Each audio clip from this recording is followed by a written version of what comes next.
Bienvenue sur Gabrosi Handicap. Aujourd'hui, nous allons voir la dernière partie de ce résumé de World End Harem. Dans un avion, nous voyons l'émissaire que l'UW est en train d'envoyer au Japon. Elle est en échange avec Chloé, sur l'urgence d'amener Reito aux États-Unis, après qu'il a révélé au monde l'existence des hommes immunisés contre le virus. En plus, Chloé pense que la branche japonaise leur cache l'existence d'autres hommes, raison pour laquelle l'UW a fait appel à Mansfield. Pendant ce temps, au QG de l'UW du Japon, les ministres font une réunion d'urgence pour parler de l'arrivée de Mansfield. Mansfield fait partie d'une organisation de l'UW, chargée de surveiller ceux qui en ont après l'UW. La ministre des Technologies dit qu'elle a réprimé par la force des attaques en Australie et au Canada. La ministre des Affaires étrangères pense que Mansfield est envoyé pour les terroristes, mais la ministre de l'État du Kihara pense que tout cela cache quelque chose d'autre. D'après les recherches de la ministre des Affaires civiles, Mansfield a grimpé rapidement les échelons dans l'armée et la ministre des Technologies dit qu'elle est une femme forte. Mais la ministre de l'État du Kihara pense qu'elles mèneront le jeu tant qu'elles auront les hommes. À l'école, Shota entre dans la classe et salue tout le monde avant d'aller embrasser une fille qui vient d'être transférée dans l'école. Après ce baiser, elle demande à la fille de le rejoindre le soir dans sa chambre, mais elle refuse les avances de Shota. Après, nous voyons Karen qui est en contact avec la ministre, l'informant de l'arrivée de Mansfield le lendemain. Puis elle raccroche après avoir pris des nouvelles de l'école. La nuit, la fille qui avait refusé les avances de Shota reçoit un appel d'Elisa qui s'excuse l'avoir envoyée dans l'école et l'informe de l'arrivée de Mansfield ainsi que l'exécution prochaine de leur plan. De leur côté, Reito et sa bande décident de retourner dans l'hôpital abandonné pour obtenir plus d'indices sur Elisa et le virus. Et pour sortir, ils ont prétexté une visite chez Madame Taniguchi, mais ils pensent que le gouvernement les ont à l'œil. Akane demande à Reito ce qu'il pense de Mira et il dit qu'il la trouve charmante. Akane fait une blague à Sui disant qu'il y a un cadavre à côté de lui. Pris de peur, elle saute et brise accidentellement un mur révélant un conduit d'aération. Pendant ce temps, nous voyons la conseillère de Mansfield, Miss Pop, être accueillie par les ministres et elles la prennent pour Mansfield elle-même. Au même moment, Reito et ses compagnons suivent la nouvelle piste en parcourant le conduit. Ils tombent dans un laboratoire souterrain, l'endroit où le virus a probablement été créé. Cependant, avant de pouvoir l'explorer, ils tombent sur un groupe de femmes qui, étrangement, ont l'intention de les tuer. Heureusement pour eux, les femmes sont tuées à leur tour par les mercenaires dirigés par Chloé, alias Madame Mansfield. Cette dernière s'avère être l'un des agents de maintien de la paix de l'UW et elle est la directrice des opérations, ce qui surprend Reito car ils ont pratiquement le même âge.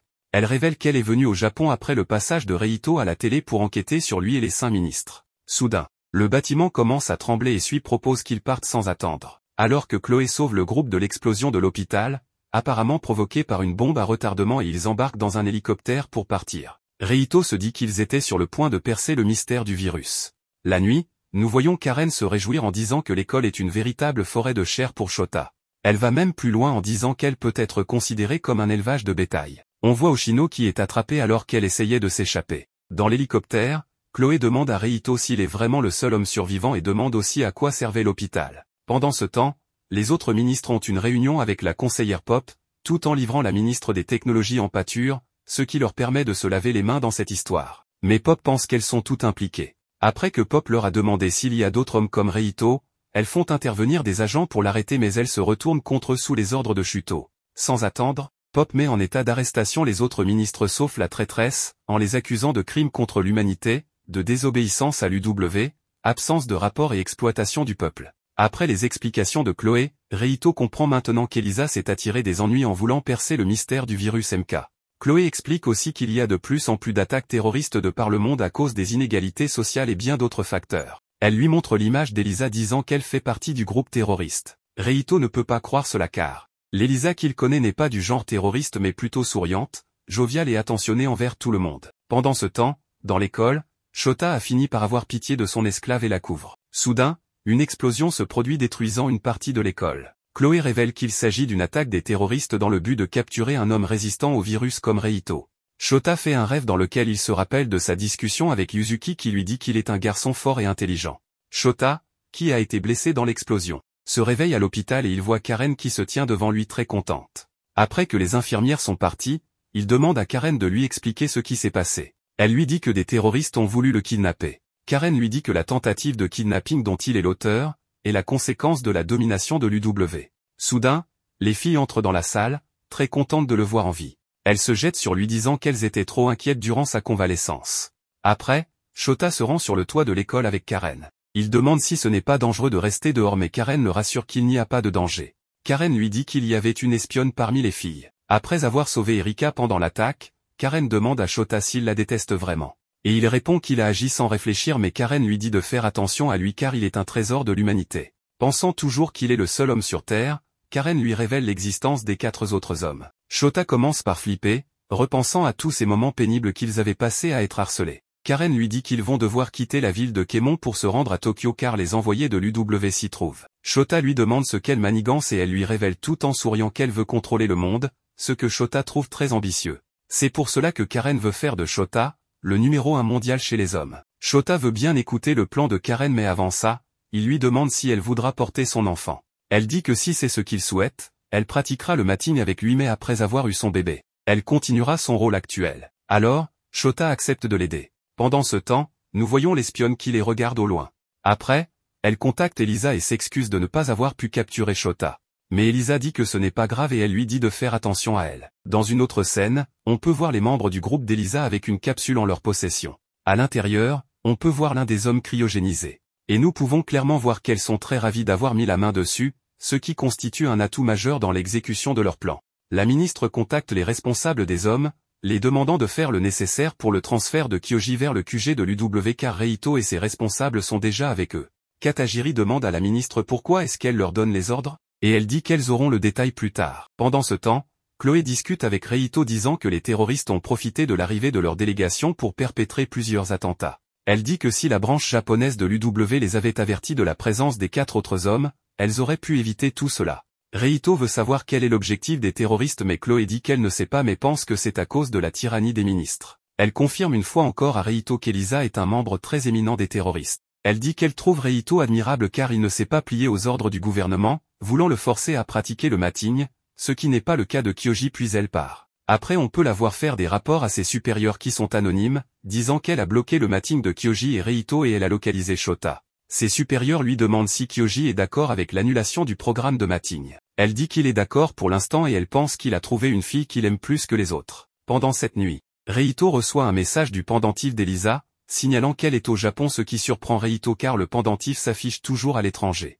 Soudain, Akane arrive dans sa chambre et veut lui parler. Pour éviter d'être espionné, Reito se rend dans la salle de bain et fait couler l'eau. Au même moment, Chloé rend une petite visite à Kyoji qui est vraiment sur la défensive. Elle s'excuse de le retenir dans sa chambre prétextant que c'est à cause du chaos. Chloé voit une fille dans la chambre et demande ce qu'elle fait là. Alors, Kyoji dit qu'elle est là pour s'occuper de lui mais Chloé n'est pas d'accord avec cela, disant que personne ne peut le contacter sans son accord. Mais Kyoji se lève, vénère et lui dit qu'il ne compte pas se laisser malmener par des femmes, sans rien dire. Pendant ce temps, Akane explique à Reito que les ministres vont être jugés pour avoir soi-disant créé le virus MK. Akane dit qu'elle déteste sa mère mais elle est sûre qu'elle ne ferait jamais cela. Elle révèle que sa mère a toujours été une femme sérieuse jusqu'à donner la priorité à son travail avant de penser à sa famille. Elle dit aussi qu'elle avait un petit frère jusqu'à il y a 5 ans.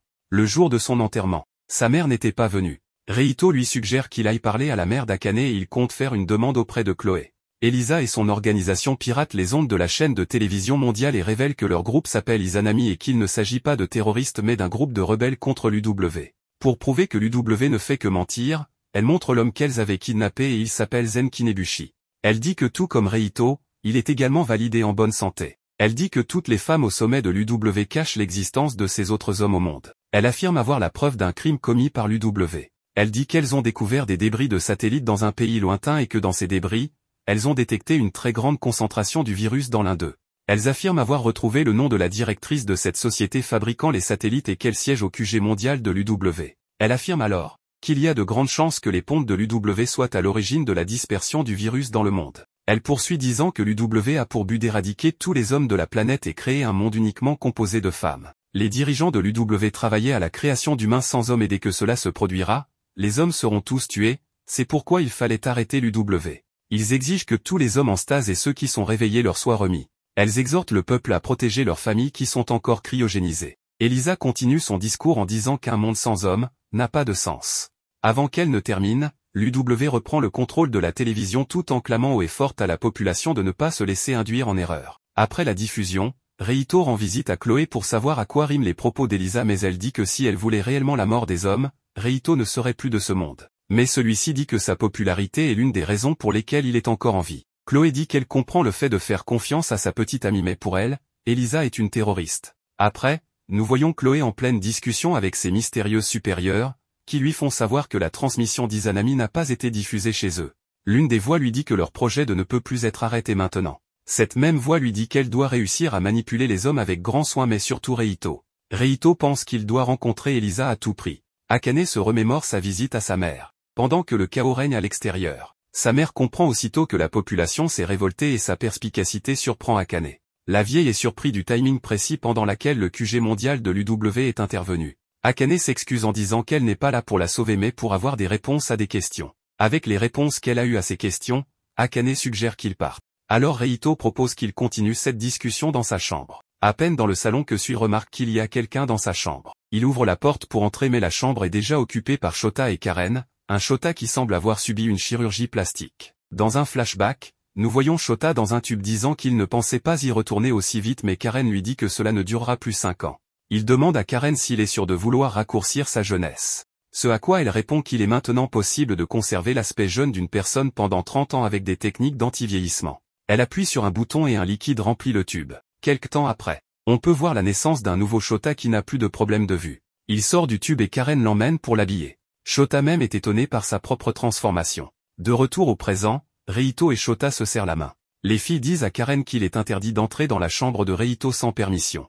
Karen s'excuse en disant qu'ils ont eu peur après l'attaque des terroristes. Reito demande à Shota où il était avant de venir à Tokyo et celui-ci dit qu'il était à Keimon. Il dit qu'ils ont fui après avoir été attaqués. Karen demande à Reito de lui décrire Chloé et il dit qu'elle est du genre à cacher ce qu'elle pense réellement. Il dit aussi qu'après avoir entendu les propos d'Izanami, il ne sait pas qui dit la vérité et qui ment, bien que Chloé lui a déjà sauvé la vie une fois. Dans une autre chambre, on peut voir Kuroda qui retrouve sa sœur Shifuyu après de nombreuses années, ainsi que Natsu, Hiraji et Akira. Elles prennent place et les filles commencent à expliquer un peu ce qui leur est arrivé ces derniers jours entre l'attaque des terroristes et l'existence d'autres hommes. Kuroda Marie remercie les filles d'avoir pris soin de sa sœur mais comme d'habitude Shifuyu commence à se vanter, disant que c'est elle plutôt qui a pris soin d'elle. Sa sœur lui pince la joue, clamant qu'elle lui a interdit plusieurs fois d'être insolente. Shifuyu demande à sa sœur si elle a déjà fait le matching avec Reito, vu qu'elle est sa responsable, ce qui met sa sœur dans un état de panique. Dans la chambre de Shota, celui-ci demande à Karen ce qu'il pense de Reito et elle dit qu'elle le trouve naïf. Mais Shota le trouve plutôt intelligent bien plus que Kyoji.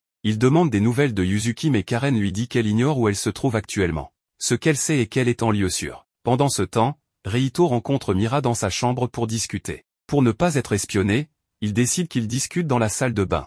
Il lui dit que c'est la méthode qu'il utilise pour discuter avec Akane.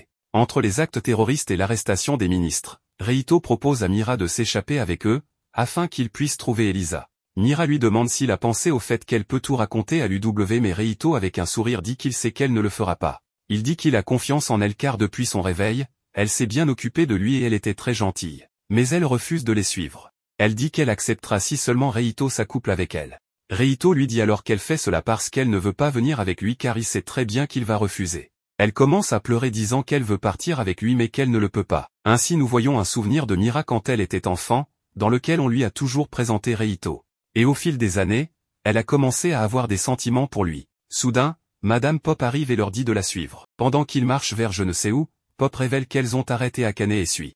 Reito demande la raison et elle dit que tout comme Mira, elle trouve qu'elles le soutiennent un peu trop, oubliant à l'occasion leur mission, agissant ainsi de leur propre chef. Elle lui dit qu'elles ont décidé de le rapatrier avec elle aux États-Unis car Izanami représente un trop grand danger. Soudain, Akane et Sui arrivent puis neutralisent les gardes de Pop. Pop prend Mira en otage mais soudain, elle reçoit une décharge électrique de la part de Katajiri. C'est alors qu'Akane révèle que c'est Katajiri qui les a sauvés. De retour au siège de l'UW, Shota et Karen se retrouvent avec Chloé qui comprend aussitôt qu'ils sont venus pour une affaire bien précise. Karen prend les devants en disant à Chloé qu'elle veut conclure un marché avec elle. Après avoir papoté, Chloé trouve la proposition de Karen raisonnable et lui dit qu'elle va y réfléchir. Elle formule une autre demande disant qu'elle aimerait rencontrer les 3 sages.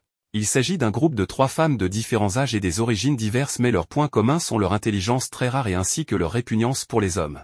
Chloé dit qu'elle acceptera si Shota montre un semblant de volonté. Karen demande à Chloé combien de temps elle compte occuper le Japon mais Chloé dit qu'elles ne sont pas là pour occuper mais plutôt pour protéger le peuple japonais. Chloé lui demande d'aller droit au but et avec un visage de détraqué, Karen propose qu'on le nomme au poste de secrétaire d'État. Après, on peut voir Reito et sa bande se diriger vers une planque pour se cacher. Là, il retrouve sa sœur Mahiru ainsi que la sœur de Katajiri et bien d'autres femmes. Reito est surpris de voir ces femmes présentes mais Katajiri lui dit que ce sont toutes de bonnes personnes qu'elle a rencontrées durant son travail. La femme avec Katajiri dit qu'elle déteste l'UW, ce qui est le cas des autres femmes aussi. Elle se rapproche de Mahiru et dit à Mahiru qu'elle comprend qu'elle ait gardé son identité secrète. L'une des femmes trouve que Reito est bien plus beau gosse qu'à la télé. Katajiri rassemble tout le monde et leur dit qu'ils vont se cacher dans la planque jusqu'à la tombée de la nuit avant de repartir. De retour au QG de l'UW, Karen trouve que Shota est plutôt en forme, ce que lui-même confirme. Il lui demande si elle a eu des réponses de la part de Chloé. Mais elle dit que non et Shota trouve que c'est tout à fait normal. Karen l'informe de l'évasion de Reito, ce qui le surprend. La nuit tombée, Katajiri conduit Reito et les autres à un bateau pour qu'ils les conduisent à l'étranger pendant qu'elle et Mira resteront au Japon.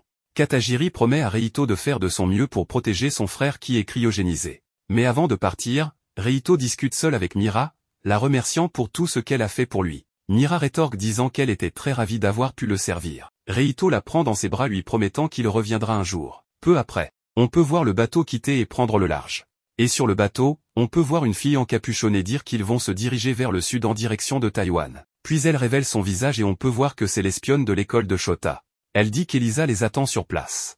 Alors qu'il est plongé dans ses souvenirs, Mahiru arrive l'accusant de penser à Mira et le menace de le dire à Elisa puis elle lui remet une tablette. Soudain, un contact visuel s'établit et on peut voir Kyoji, qui lui dit que c'est incroyable ce qu'il a fait. Il lui dit que Chloé l'empêche de pratiquer le mating et lui interdit aussi de sortir. Reito dit qu'il aurait aimé qu'ils puissent venir avec eux mais ils sont partis en urgence. Kyoji lui dit que grâce à sa responsable, il a pu mettre la main sur une tablette pouvant leur permettre de discuter en toute sécurité. Alors il demande à Reito de donner des nouvelles. Après avoir raccroché avec Reito, Kyoji remercie sa responsable pour tout ce qu'elle fait pour lui. Elle lui demande s'il aurait voulu fuir avec Reito, ce à quoi il répond que même s'il le voulait, il ne le pouvait pas car bientôt, il aura des enfants. Dans un couloir, on peut voir Shota porter son attention sur l'une des filles de Kyoji, disant qu'il aimerait bien la voir. Dans une autre scène, Chloé inflige une correction à Pop pour avoir laissé Reito s'échapper. Après dans le bureau de Chloé, on peut voir Katajiri et Mira qui sont interrogés.